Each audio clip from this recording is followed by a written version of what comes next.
Have you ever been in the middle of doing your makeup and your lighted mirror just suddenly turns off because the batteries died?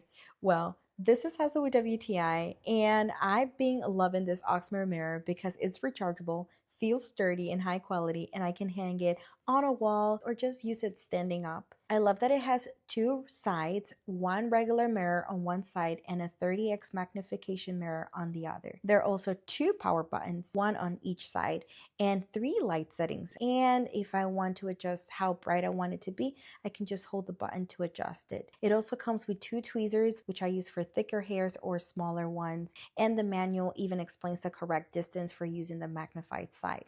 One thing that I also appreciate is that it doesn't accidentally turn off like touchscreen mirrors sometimes do.